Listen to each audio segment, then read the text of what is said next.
पतितानां पावनेभ्यो वैष्णवेभ्यो नमो नमो। सर्वसाधुजनेभ्यो नमो नमो। सकल सत्तिगणेभ्यो नमो नमो।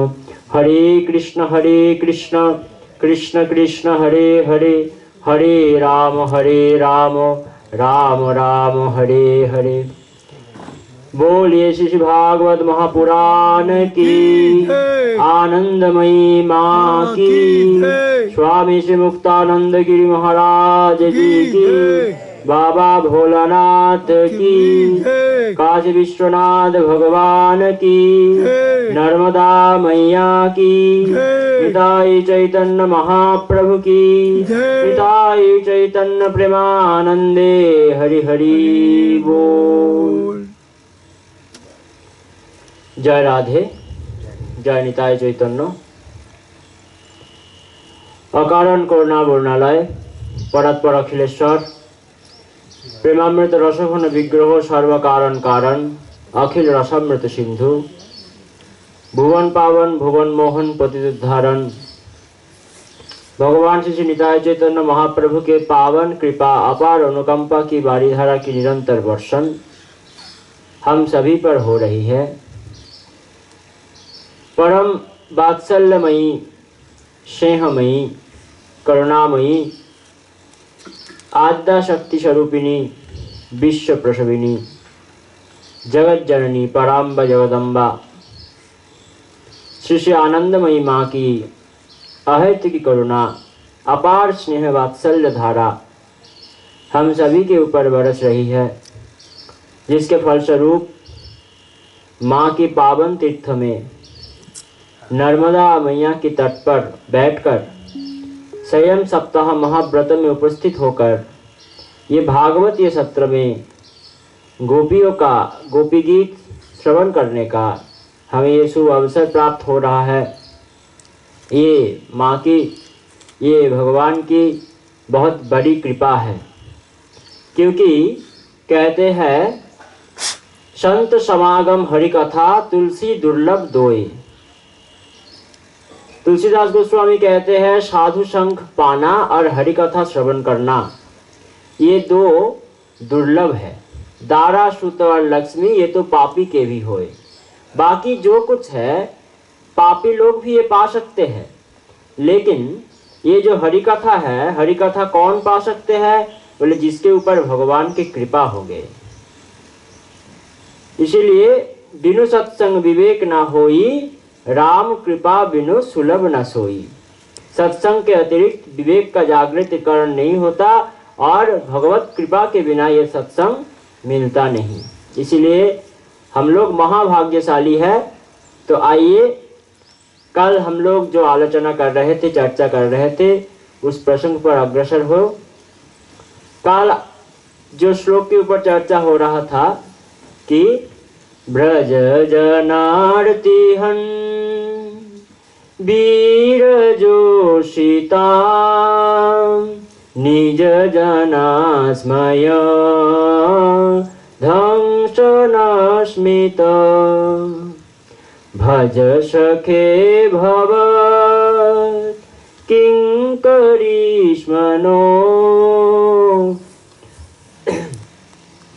जलरुहानना चारुदर्शयो। ब्रज जनार्तिहन वीर जोशिताम, भगवान को कहा गया आप ब्रजजन की आरती हननकारी हो और आप वीर हो। तो वीर होकर क्यों ये जोशित, मतलब ये स्त्रीगणों को क्यों ऐसे कष्ट दे रहे हो? आप प्रकट हो जाओ और प्रकट होकर के अपना जलरुह आननम, अपना जो मुख पद्म है उस मुख पद्म को हमको दर्शन कराओ। उस मुख पद्म का दर्शन हम करना चाहते हैं। तो यहाँ पर गोपी कहते हैं भज सखे भवत। कल हम आलोचना कर रहे थे कि भगवान को भक्त कहते हैं, गोपी कहती है कि हमारे भजन करो। कल इसका हम एक भाव देखे थे कि हम भगवान का भजन कर नहीं सकते, बल्कि भगवान हमारा भजन करते हैं। अगर हम एक बार माँ माँ कर रहे हैं तो इसका मतलब हम माँ को पुकार नहीं रहे हैं, माँ हमको पुकार रही है। मतलब हमारे चेष्टा से, हमारे इच्छा से हम एक कदम भी भगवान की ओर चल नहीं सकते। भगवान कृपा करके हमें ले चलते हैं उनके पास। ये तो साधक की दृष्टि से इस श्लोक का भाव गया। अब रस की दृष्टि से और एक भाव यहाँ पर उपस्थित है।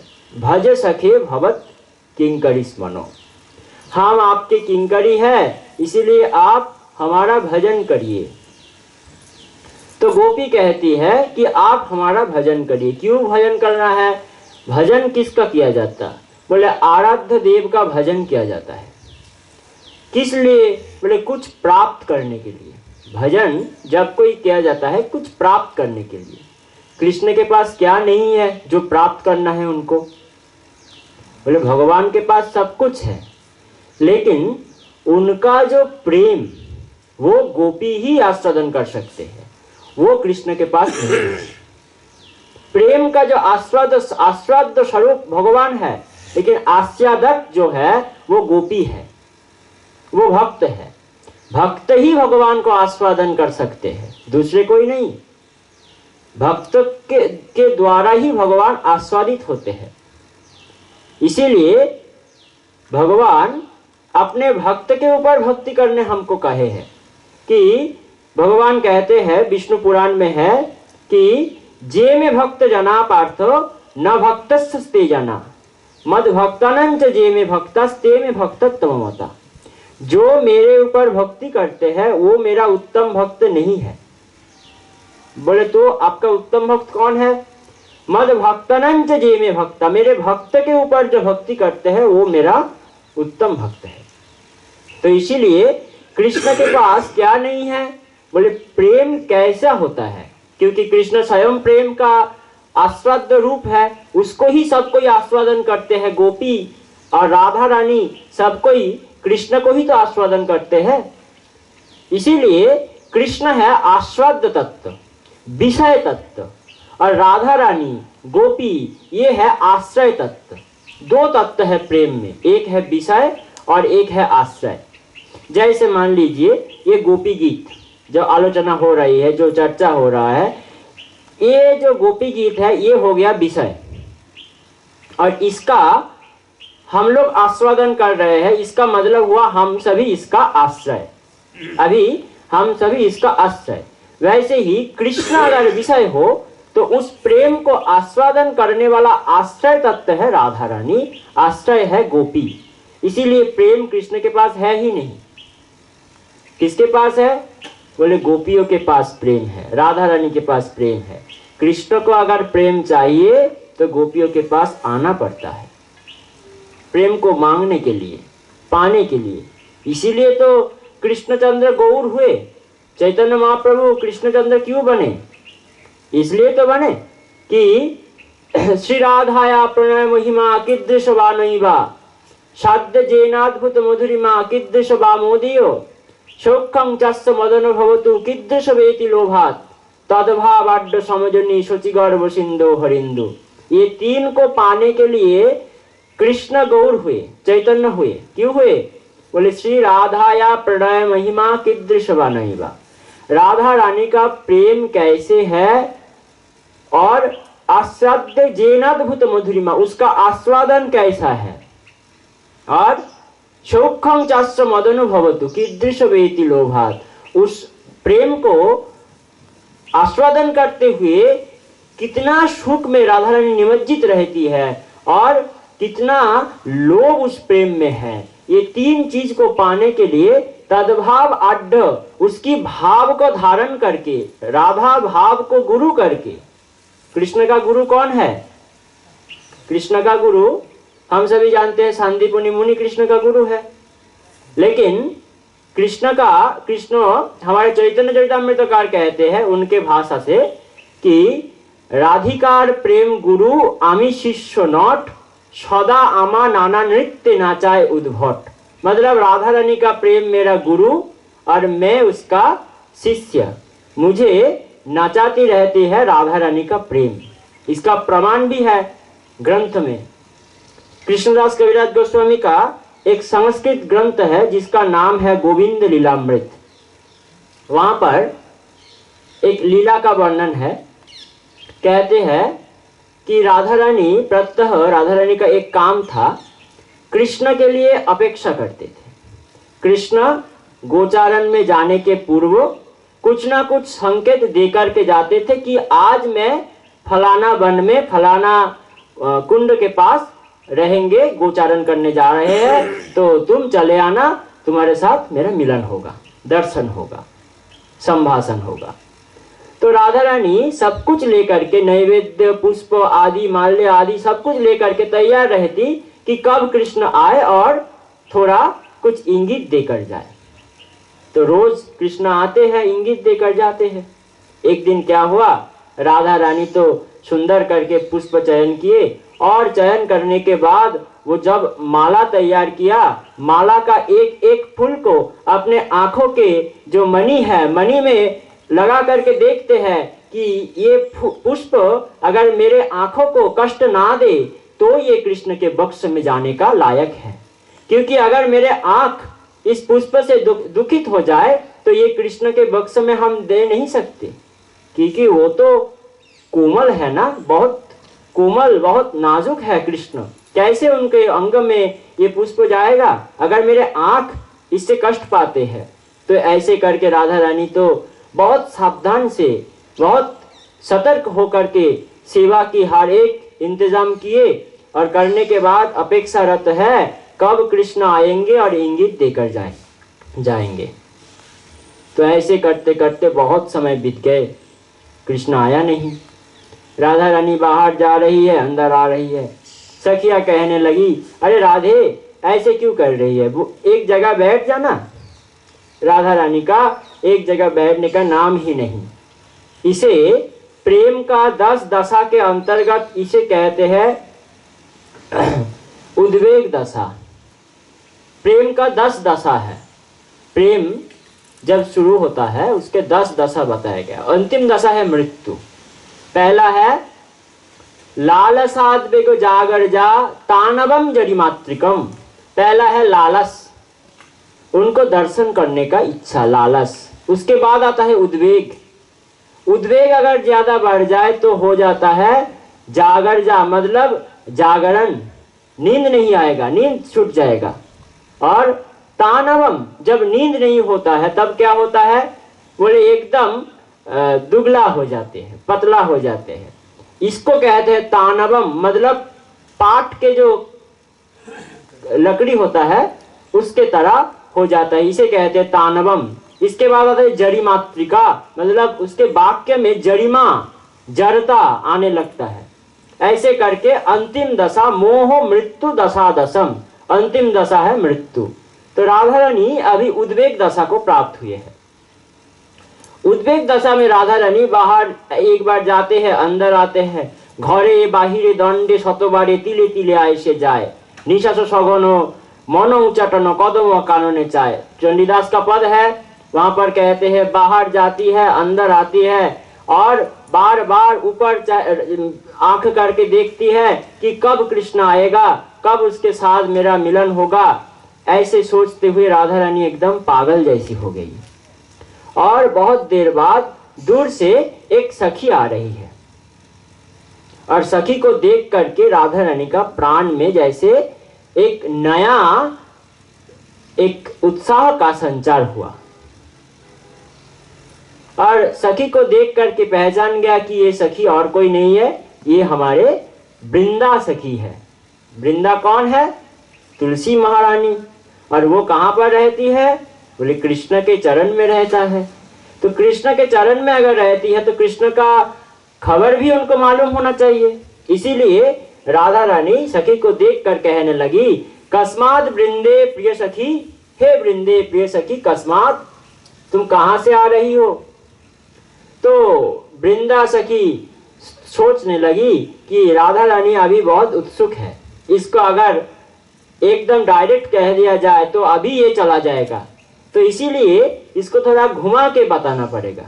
तो वृंदा सखी भी थोड़ी राधा रानी की सखी है, कहने लगी, हरिर पाद मूलात, मैं हरि के चरण से आ रही हूं।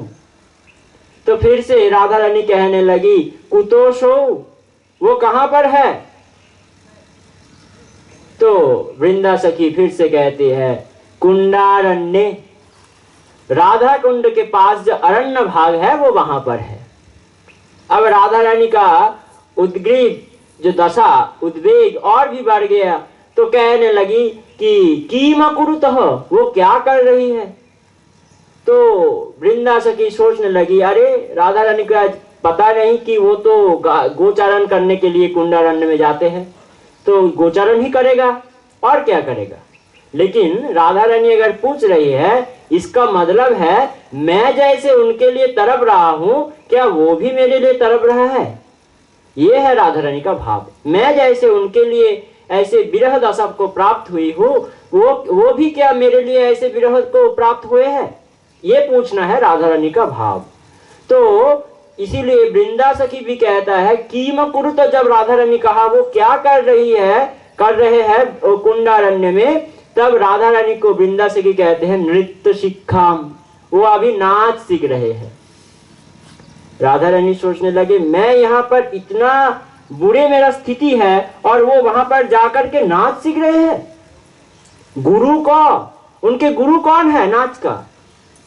तब वृंदा सखी ने असली बात बताई, तंग तंग मूर्ति प्रतितरुलताम दिग विदिक संग भ्रमंती। राधा रानी तुम्हारे विरह में कातर होकर के प्रति तरु में, प्रति लता में राधा का दर्शन करते हुए उसको आलिंगन करने के लिए दौड़ रहे हैं कृष्ण, और जाकर देखते हैं कि वहां राधा नहीं, वहां पर वृक्ष है, तो लौट के आते हैं दूसरे वृक्ष में राधा देखते हैं। ऐसे करके एक एक वृक्ष के पास जाते हैं और राधा रानी को प्राप्त करने का कोशिश करते हैं। जैसे ऐसे देखकर लगता है मानो पीछे से कोई धागा देकर के एक पुतले को नचा रहा हो। कृष्ण भी वैसे एक एक वृक्ष में अपना मूर्ति को, तुम्हारा मूर्ति को देख करके दौड़ रहे हैं, जैसे मानो कि पीछे से तुम्हारा मूर्ति धागा दे करके उन्हें नचा रहे हैं।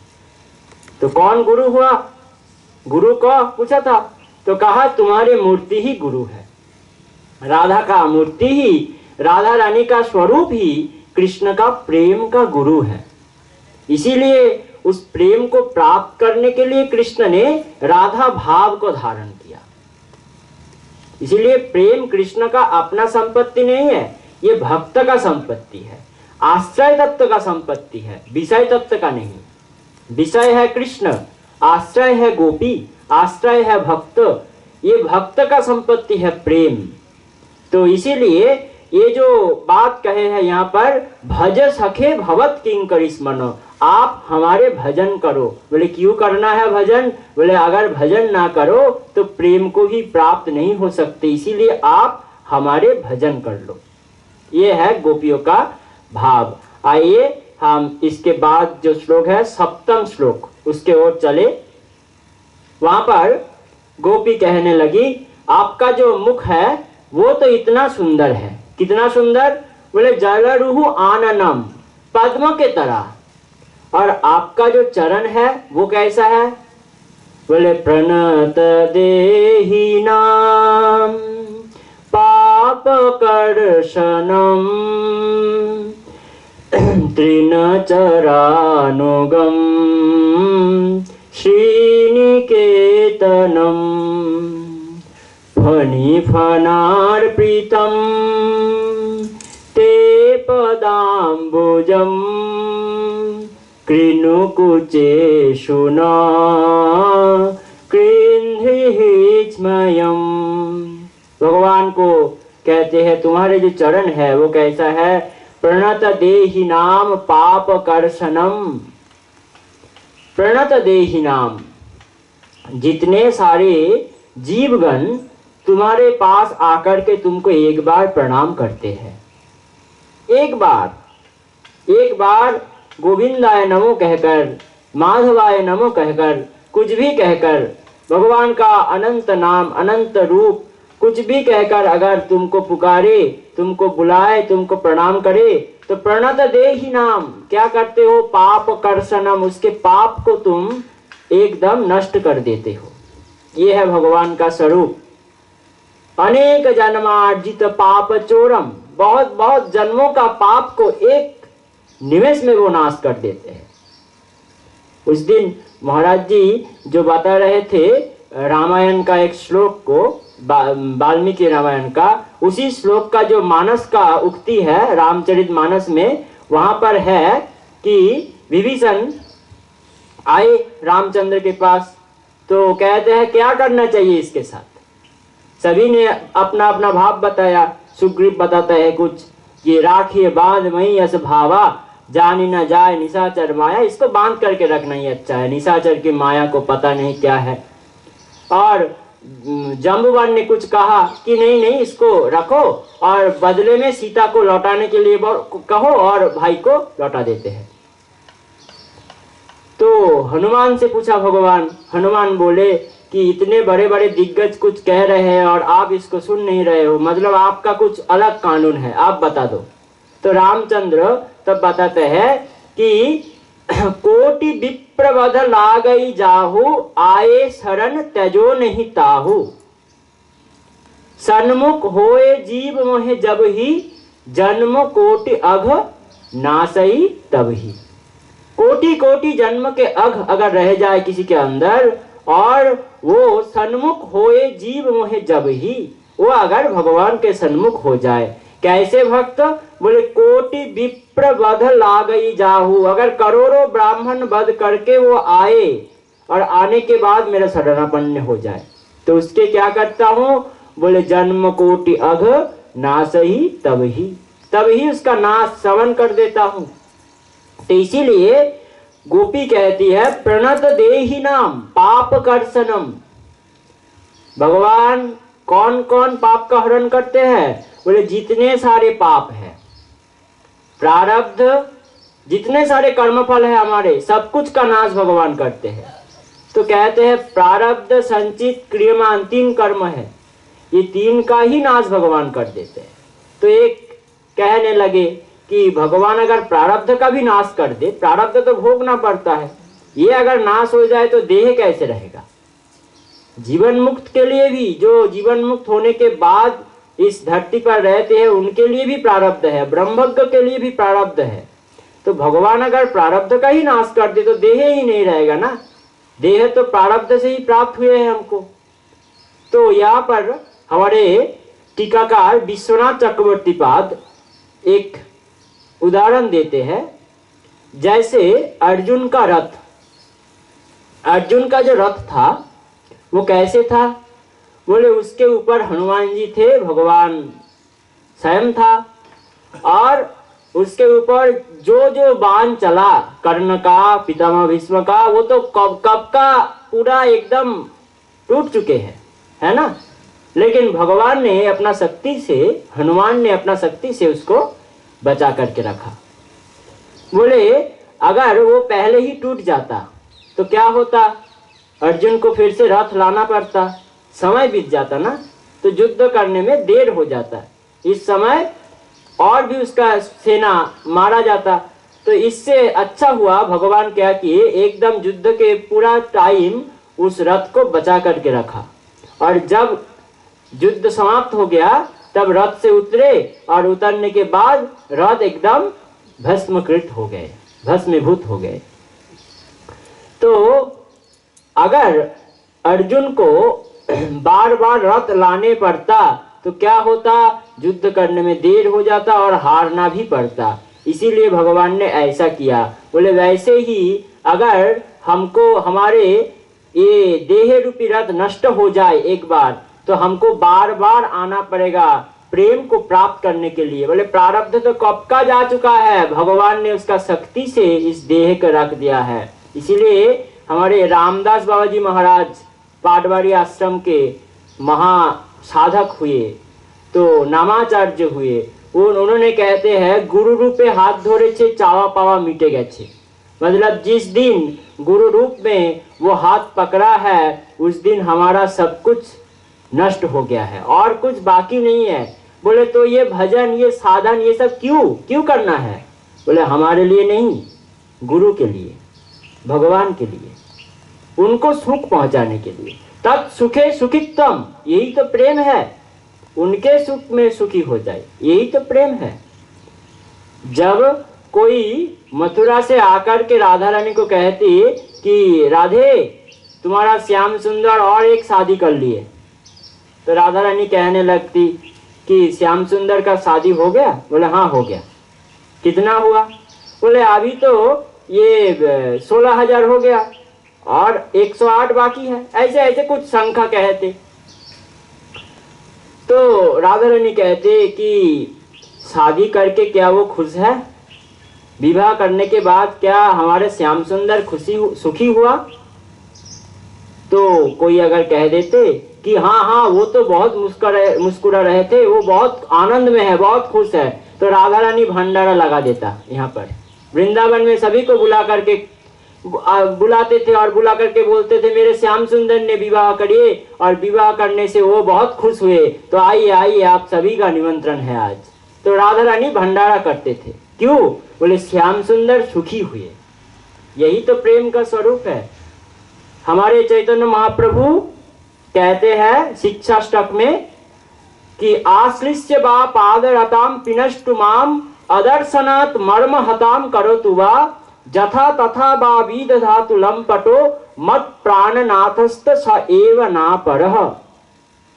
कहते हैं आश्लिष्य बा पादरताम पिनष्टु माम, वो अगर कभी भी हमको दर्शन ना दे, मेरा जो प्राणनाथ है वो अगर कभी भी मुझको दर्शन ना दे, और अदर्शनात् मर्म हताम करोतु वा जथा तथा वा विदधातु लंपटो, वो अगर लंपट भी हो जाए, दूसरे किसी से प्यार करे, बोले मेरे को कोई मतलब नहीं है इससे, वो मेरा प्राणनाथ है, मेरा प्राणपति है और वही रहेगा। इसका नाम है प्रेम। चाहे वो कुछ भी कर ले, किसी से भी प्रेम कर ले, मेरे को कोई मतलब नहीं, मैं तो उससे प्रेम करता हूँ। ये है प्रेम का स्वरूप। इसीलिए जो कुछ भजन, जो कुछ साधन, वो तो गुरु को सुखी करने के लिए, वो तो भगवान को सुखी करने के लिए, वो तो हमारे लिए नहीं होना चाहिए। अगर भजन साधन हमारे लिए हो जाए तो वो तो सार्थ हो गए ना। यहाँ पर प्रेम की दुनिया में, भगवत प्राप्ति के दुनिया में अपने लिए कुछ भी नहीं करना, सब कुछ उनके लिए। तदीय और मदीय ये दो भाव है, एक तदीय भाव, एक मदीय भाव।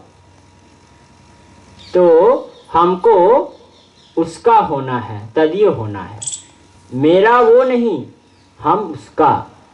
तो इसीलिए ये जो प्रेम है, प्रेम कैसा है? बोले तत्सुखे सुखित्वम, उसके सुख से सुखी, इसका स्वरूप, ये स्वरूप है प्रेम का। तो गोपी कहते हैं कि प्रणत देहि नाम पाप कर्षणम, आप प्रणत गण का पाप का शमन करते हो, नाश करते हो। कोई अगर बहुत कष्ट से पाप को अर्जन किए है सब कोई, ये कहते हैं ना अनेक जन्मार्जित पाप चोरम, अर्जित पाप, ऐसे नहीं कहता कि पाप बहुत पाप का नष्ट करते हैं। अर्जित पाप मतलब पाप करने के लिए बहुत कष्ट करना पड़ता है। पाप इतना सरल में नहीं होता, कष्ट करके, सभी से छुपा करके पाप किया जाता है, दिखा करके हम पाप नहीं करते। जैसे हम झूठ कह रहे हैं, क्या हम दिखा करके किसी को कह करके कहेंगे कि मैं झूठ बता रहा हूँ? हम ये बता सकते हैं कि मैं सच बता रहा हूँ, ये है। लेकिन कभी ऐसे कोई कहा कि मैं मिथ्या बात कह रहा हूँ कि मैंने वहां पर गया था, ऐसे कोई कभी कहता है? ये कहेगा जरूर कि मैं सच कह रहा हूँ, मैं वहां पर गया था, ये कहेगा। तो मिथ्या जब होता है, जब पाप होता है, उसको हम छुपा के रखते हैं, उसको दिखाते नहीं किसी से। इसीलिए पाप को अर्जन करने में ज्यादा कष्ट है। पाप हमारे अर्जित धन है, और जब कभी भी उस अर्जित धन को अपने पास छुपा करके लेकर के जाओ और जाकर के एक बार गोविंदाय नमो, एक बार माधवाय नमो करके प्रणाम कर लो, तो क्या होगा? तो उसके साथ साथ आप प्रणाम करके उठोगे और देखोगे आपका जो धन था वो तो चोरी हो गया, भगवान ने चोरी कर लिए। तो इसीलिए प्रणत देहिनाम पाप कर्षणम, तुम्हारा जो चरण है वो कैसा है? बोले प्रणत देहिनाम पाप कर्षणम, पाप का नाश करते हैं। और तृणचरानुगम श्री निकेतनम, फनि फनार्पितम ते पदाम्बुजम, तुम्हारा जो चरण है, तुम्हारा चरण पद्म कहाँ पर है? बोले फनि फनार्पितम, काली नाग के मस्तक के फन के ऊपर तुम्हारा चरण है। फनि फनार्पितम, उसके ऊपर तुम्हारा चरण है। और कैसे तुम्हारा चरण है? श्री निकेतनम, लक्ष्मी का निकेतन है तुम्हारा चरण। तो भगवान कहने लगे मेरा चरण, अगर इसका इतना मूल्य, अगर इसका इतना कीमत कि वो लक्ष्मी का निकेतन है, लक्ष्मी का संपत्ति है, लक्ष्मी वहां पर रहता है, ऐसे अगर हो, और वो अगर कालीनाग के मस्तक में है, मतलब वो चरण में शक्ति भी है और पाप का भी नाश करने वाले है, मतलब ये चरण का कीमत बहुत ज्यादा है। तो ऐसे चरण को मैं क्यों तुम लोगों को दूं? तुम तो एकदम अनपढ़ ग्वालिनी हो, तो तुमको हम क्यों ये चरण दे? भगवान कह सकते हैं मेरा इतना कीमती चरण मैं तुमको क्यों दूं? और गोपी कहते हैं जहां तहां नहीं, हमारे वक्ष के ऊपर तुम्हारा चरण चाहिए। कृंद हिचमयम, हमारा हित संताप को नाश करने के लिए कहाँ चाहिए? कृणु कुचेषु न कृंद हिचमयम, हमारे कुच जुगल के ऊपर, हमारे वक्ष के ऊपर तुम्हारा चरण दे दो। भगवान कहने लगे मेरे इतना कीमती चरण मैं क्यों दूं तुम्हारे ऊपर? तो गोपी कहने लगे, बोले तुम्हारे चरण कीमती तो है लेकिन वो सुलभ भी है। बोले क्यों? बोले तृणचरानुगम, तृणचर मतलब जो घास खाते हैं, ऐसे जो प्राणी, मतलब बकरी, गाय, ऐसे जो प्राणी, इसको तृणचर कहा गया। और उसके पीछे पीछे तुम जाते हो, मतलब ये चरण जो है, गाय का जो गोबर है उसके ऊपर तुम्हारा चरण पड़ जाता है, कभी तो बकरी के जो मल है उसके ऊपर पड़ जाता है। तो ऐसे जो चरण है पूरा एकदम एकदम तुम्हारा जो चरण वो कोई लेगा नहीं, क्योंकि वो तो गाय के गोबर से अलंकृत है, कौन लेगा इस चरण को? इसीलिए तुम्हारा चरण अगर कीमती हो, लेकिन उस चरण से तुम ब्रज में जब डोलते रहते हो तब ऐसे तुम्हारा चरण का स्थिति होता है कि कभी तो गाय की गोबर से तुम्हारा चरण लिप्त होता है, तो इस चरण कोई लेगा नहीं। हम जैसे ग्वालिनी, हम ही तुम्हारे चरण लेने का लायक है और हम ही तुम्हारे चरण का जांचना करते हैं। इस दुनिया में सब कोई पैसा मांगते हैं, सब कोई बहुत कुछ मांगते हैं, लेकिन तुम्हारा चरण मांगने वाला कोई नहीं है, हम ही तुम्हारे चरण को मांगते हैं, इसीलिए चरण दे दो। श्री निकेतनम, तुम्हारा चरण लक्ष्मी का निकेतन है। बोले अरे लक्ष्मी का निकेतन अगर हो तो वो चरण कितना कीमती होगा पता है?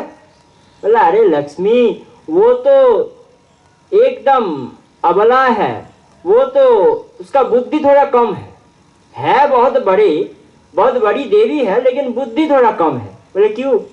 बोले वो ऐश्वर्य की अधिष्ठात्री देवी है, बहुत संपत्ति है उनके पास, बहुत कुछ है, लेकिन किसी साधुओं से सुन लिया कि तुम्हारे चरण सब कुछ, जगत का एकमात्र रखवाले है तुम्हारे चरण भय का हरण करते हैं, तो इसीलिए तुम्हारे चरण में वो शरणापन्न हो गए, चरण में वो स्थान पा लिए, चरण का वो दासी हो गए।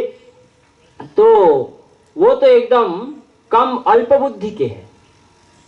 साधुजन ऐसे स्तोक वाक्य बता रहे और वो सुन करके तुम्हारे चरण का दासी हो गए। अरे सुनो, असली बात तो हम बताते हैं कि तुम एक कपट हो, तुम एक छलिया हो, इसके अलावा और तुम कुछ नहीं हो। कुहक ने तो भगवान को कुहक कहा गया यहाँ पर। भ्रमर गीत में तो भगवान को राधा रानी कहती है, भ्रमर जब आई थी राधा रानी के पास, तब राधा रानी ने संबोधन किया है कि कितब बंधो मधुपो कितब बंधो। कृष्ण कौन है? बोले मधुपो है। मधु का मतलब है मदिरा। मधु का दो मतलब है, एक है शहद और एक है मदिरा।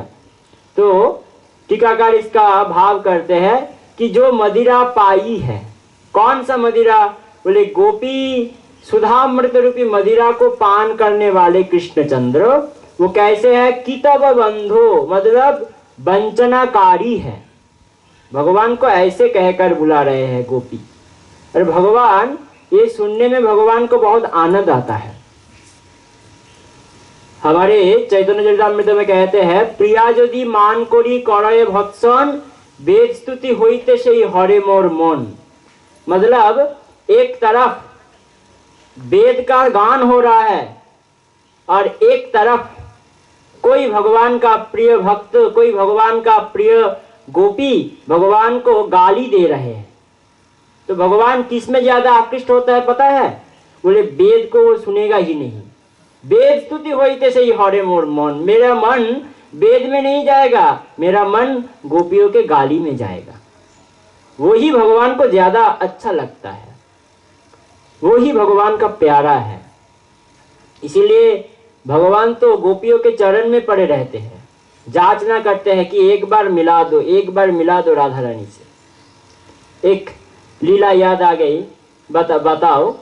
एक बार क्या हुआ था, राधा रानी ने मान कर लिया, मान करके राधा रानी बैठ गई।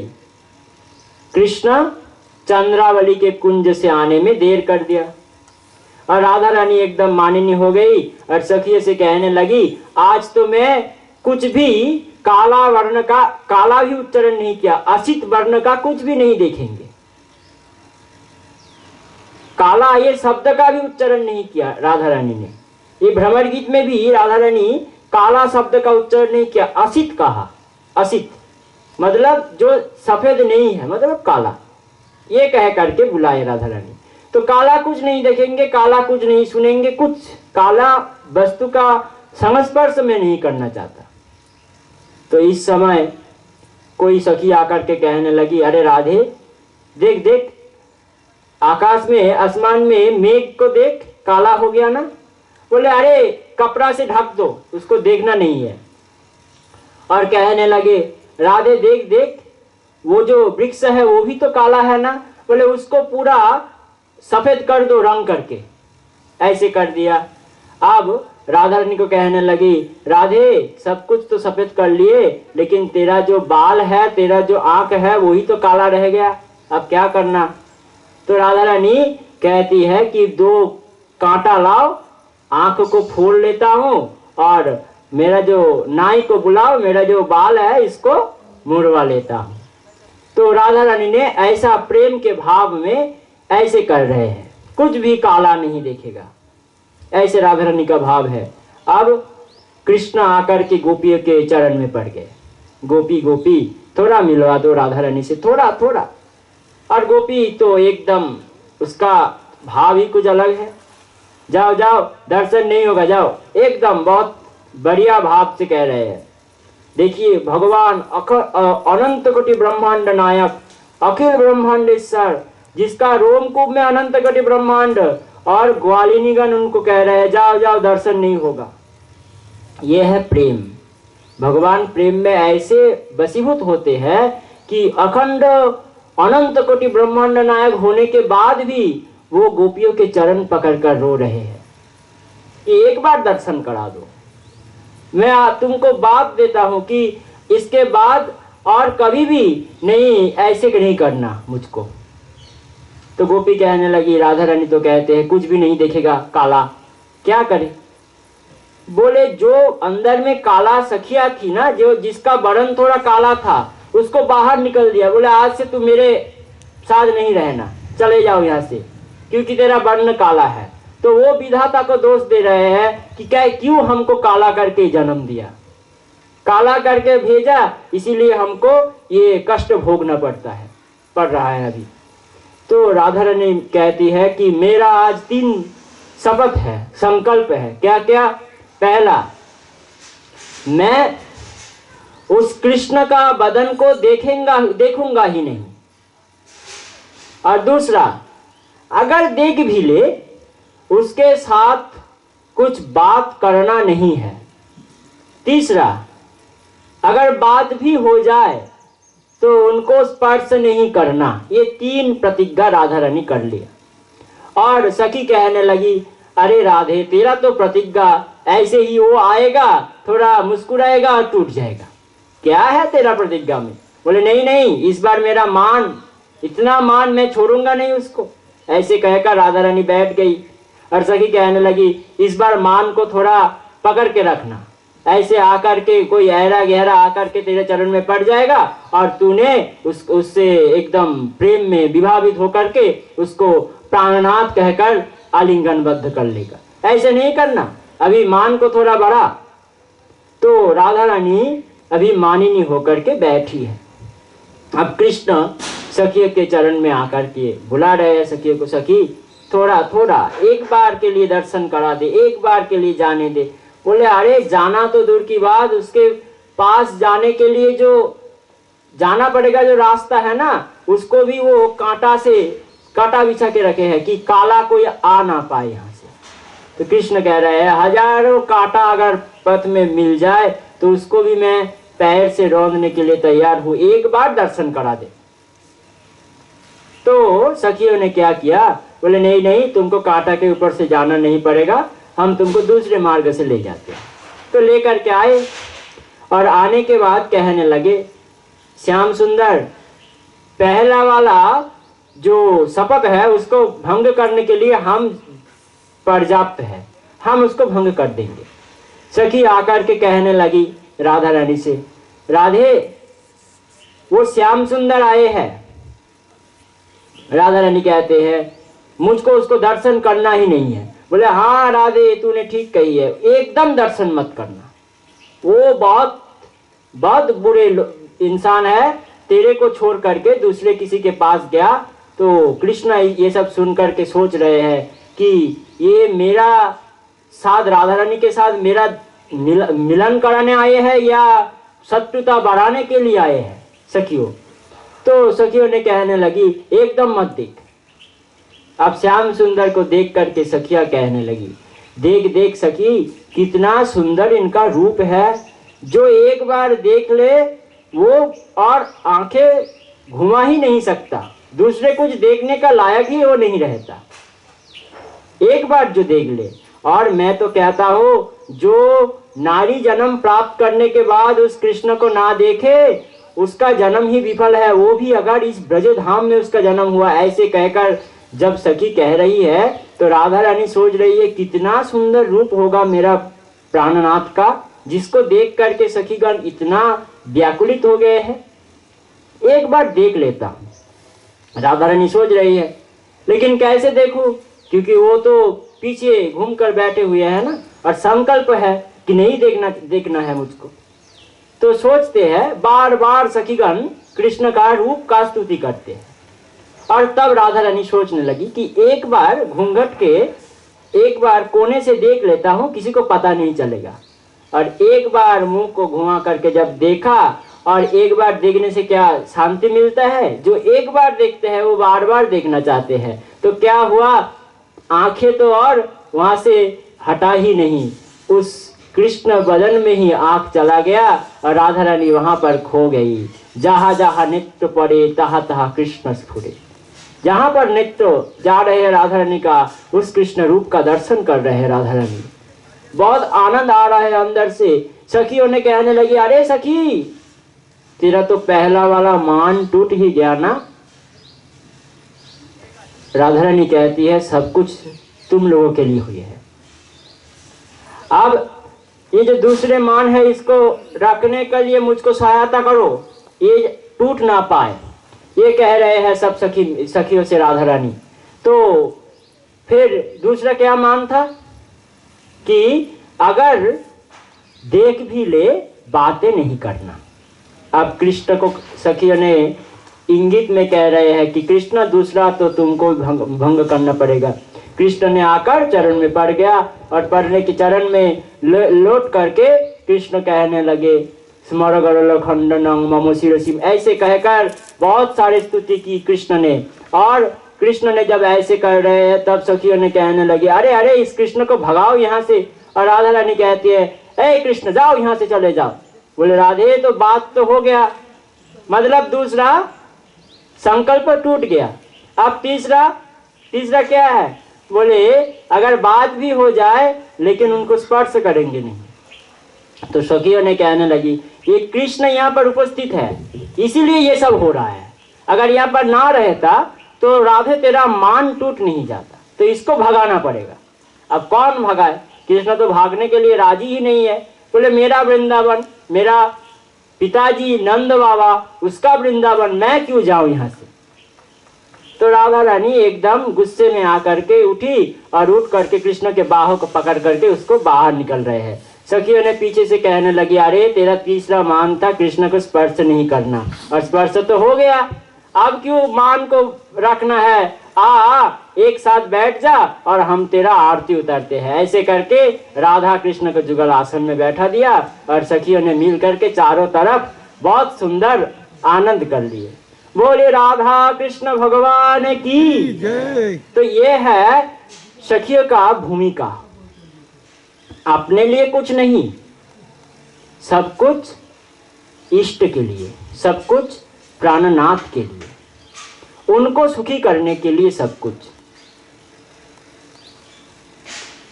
सखी ये नहीं चाहते कि मैं कृष्ण को प्राप्त करूं, सखी ये चाहते हैं राधा रानी कृष्ण को प्राप्त करे। इसीलिए कहते हैं मोर प्राणेश्वरी राधा वृंदावनेश्वरी, तार प्राणनाथ बोली भोजी गिरिधारी। हम कृष्ण का भजन क्यों करते हैं? सुखियों का कहना है मेरा प्राणेश्वरी राधा रानी है, उससे ही हमारे मतलब, हम दूसरे किसी को जानते नहीं।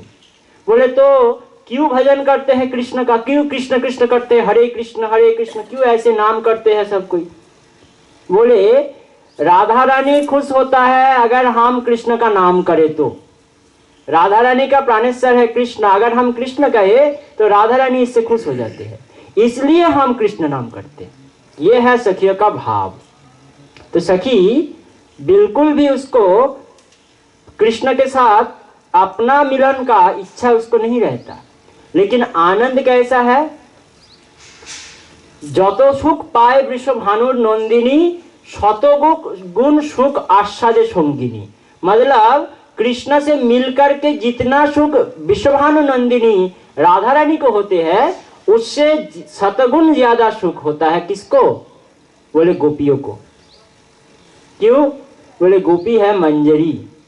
मंजरी का मतलब जैसे तुलसी वृक्ष के ऊपर मंजरी रहता है ना, वृक्ष में पानी का अगर अभाव हो, वृक्ष का पत्ता सूखने के पहले मंजरी सूख जाएगा, और अगर आप पानी दे दो तो वृक्ष के पत्ता सतेज होने के पहले मंजरी सतेज हो जाएगा।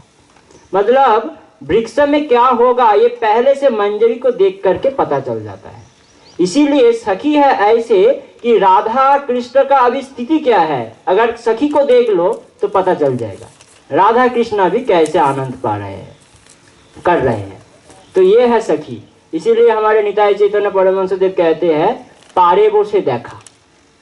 मतलब एक नदी है, नदी के अंदर दो पुष्प को छोड़ दिया, अब वो पुष्प कैसे आपस में आकर के मिल रहे हैं, पार में बैठ करके, तट में बैठ करके ये इसको देख रहे हैं।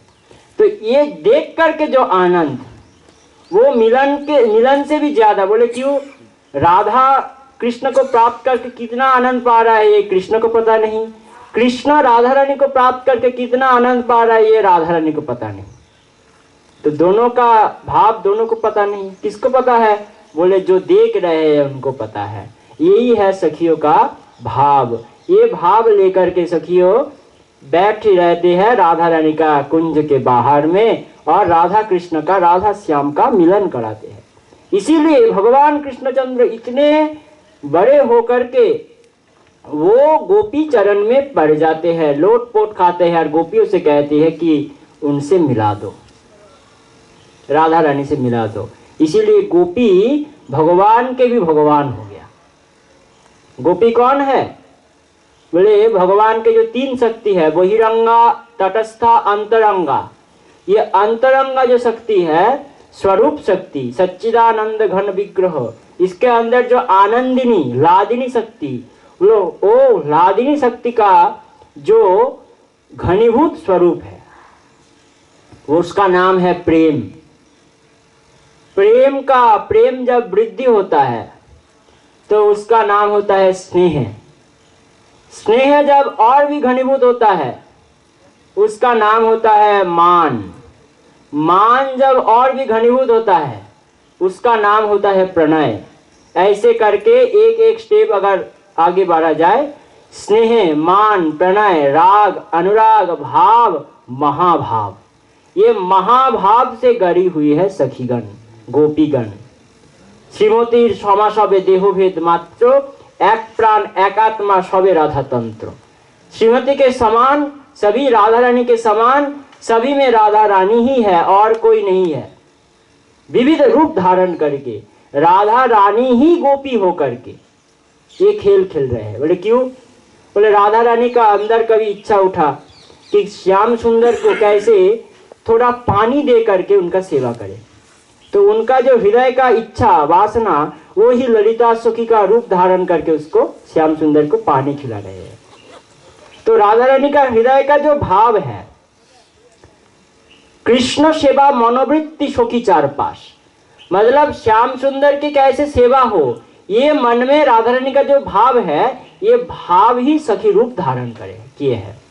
भाव का कोई रूप नहीं होता, आकार नहीं होता, लेकिन ये जो जिसका आकार नहीं होता इसको भी आकार धारण कर जब करते हैं, ये भाव जब आकार लेते हैं तब वो होते हैं सखी, वो होते हैं गोपी।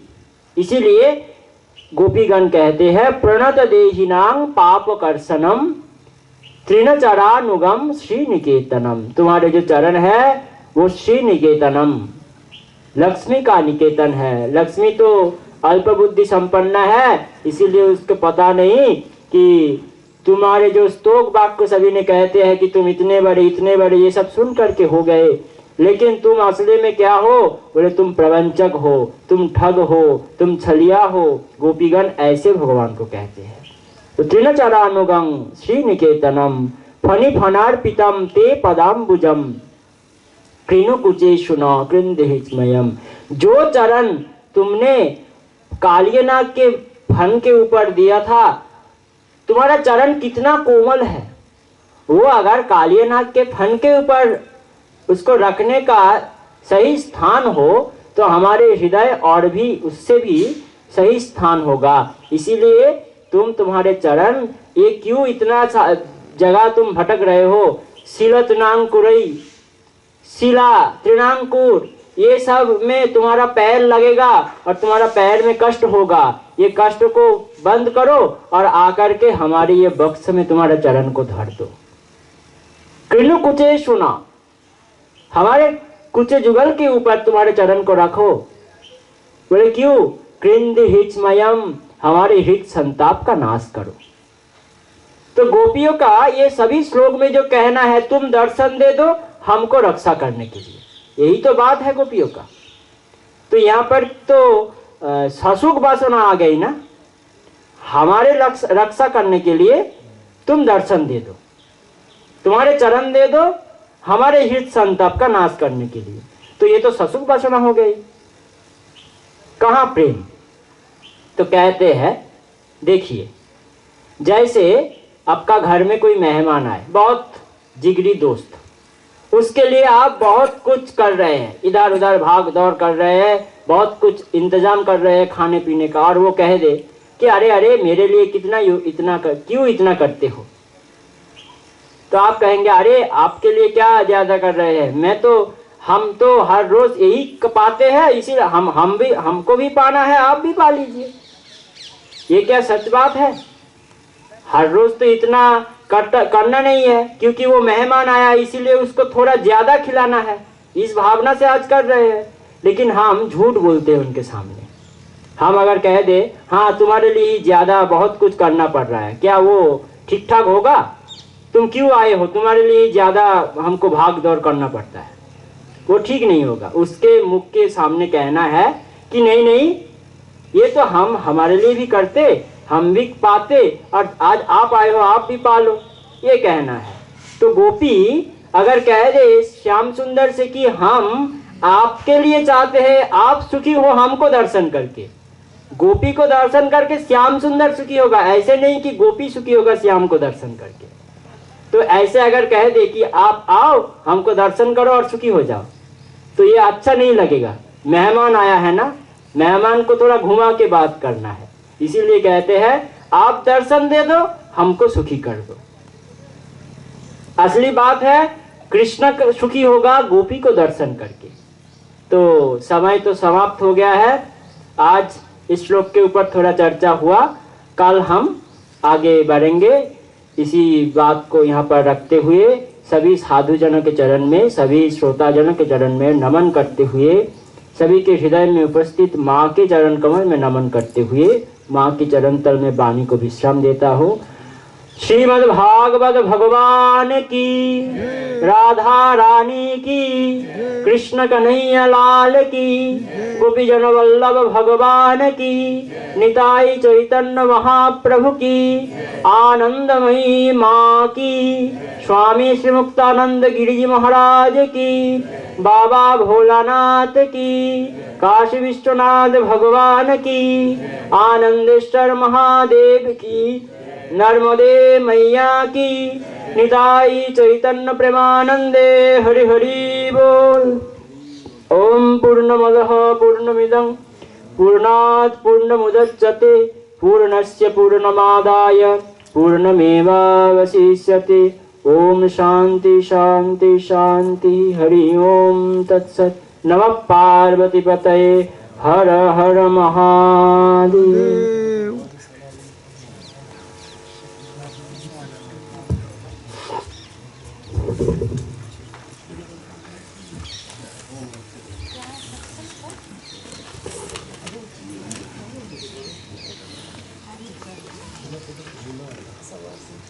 ओम गजाननं भूतगणादिसेवितं कपित्थजम्बुफलचारुभक्षणम् उमासुतं शोकविनाशकारकं नमामि विघ्नेश्वर पादपङ्कजं।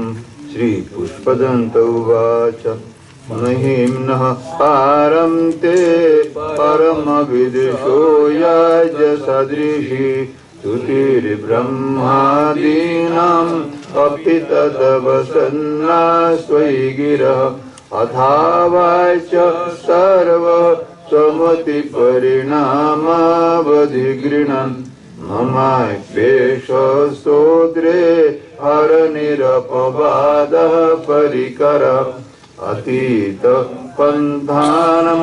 तव च महिमा वनमनसयो रतद्व्यावृत्यायं चकितमभिधत्ते श्रुतिरपि सकस्य स्तोतव्यः कतिविधगुणः कस्य विषय पदे त्वर्वाचीने पतति न मनः कस्य न वचः मधुस्मिता वाचा परममृतं निर्मितवत तव ब्रह्मन् किं वागपेसुर गुरोर्विस्मयपदं मम प्रेतं वाणी गुणगधन